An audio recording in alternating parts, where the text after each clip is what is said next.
L'abus de confiance. L'essentiel à retenir. L'abus de confiance est une infraction majeure du droit pénal des biens.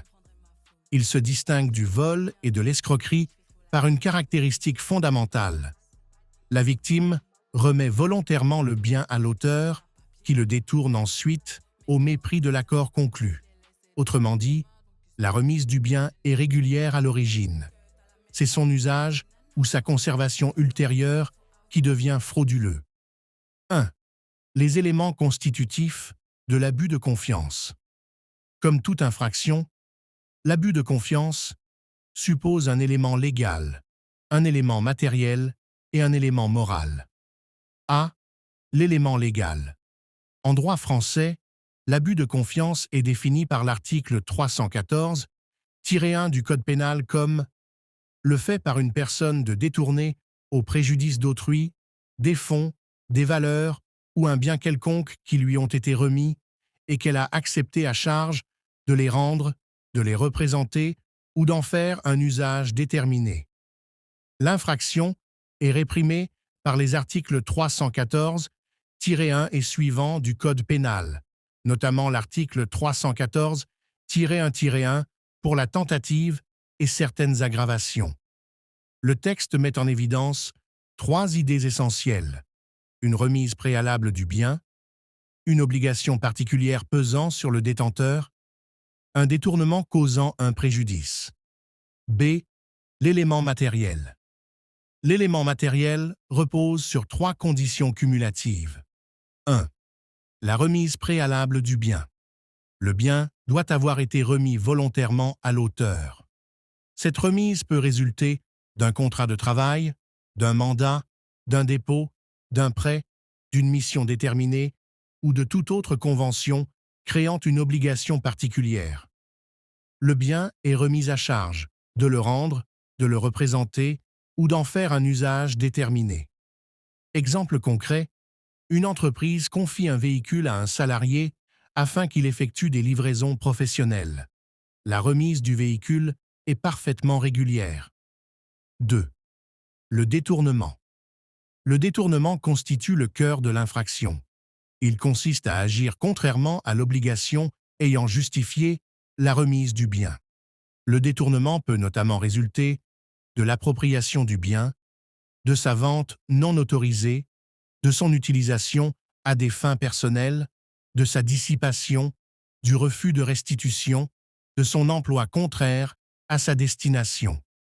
Exemple concret, le salarié utilise le véhicule confié par son employeur pour exercer une activité privée lucrative pendant plusieurs semaines.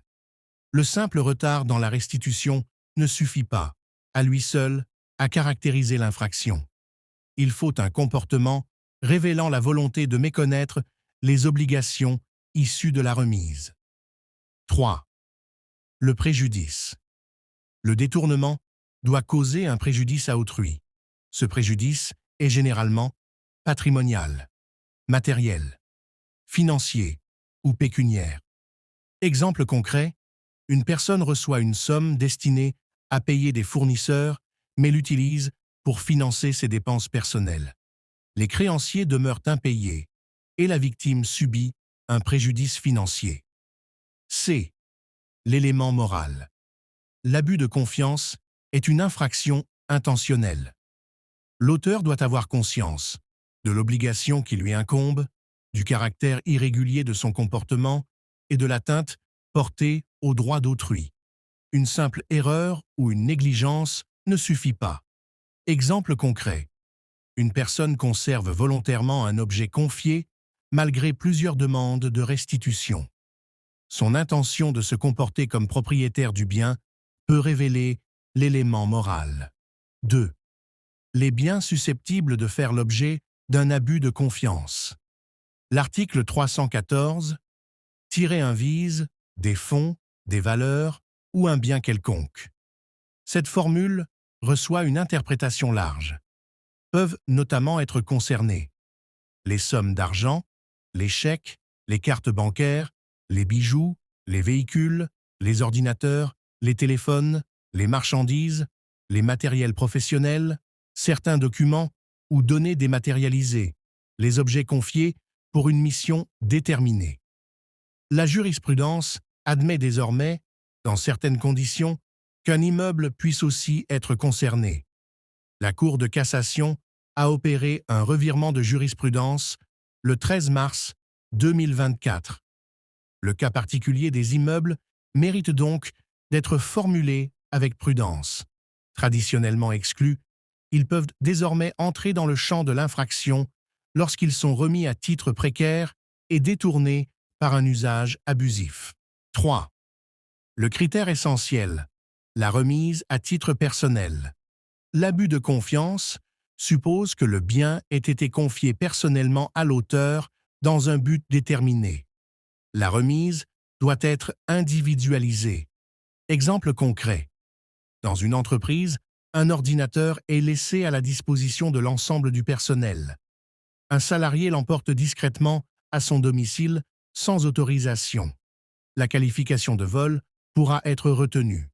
En revanche, si cet ordinateur lui a été personnellement confié pour accomplir une mission précise et qu'il le détourne ensuite, l'infraction d'abus de confiance pourra être caractérisée.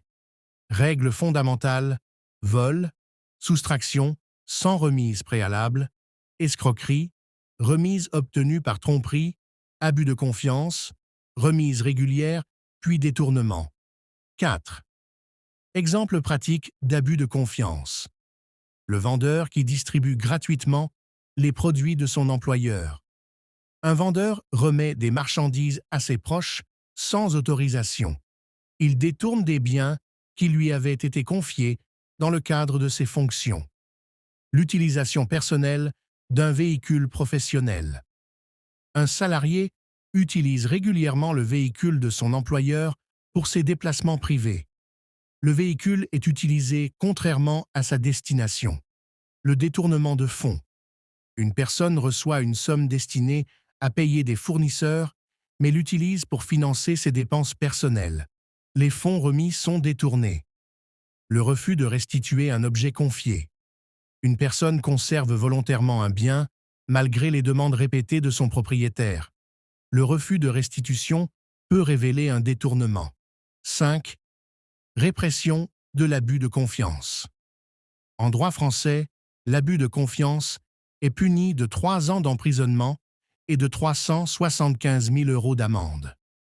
Des circonstances aggravantes peuvent porter les peines à 7 ans et 750 000 €, notamment en cas de bande organisée.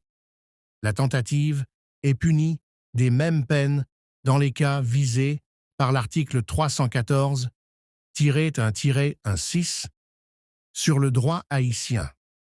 La partie sur le droit haïtien doit être entièrement vérifiée à partir des textes officiels avant publication.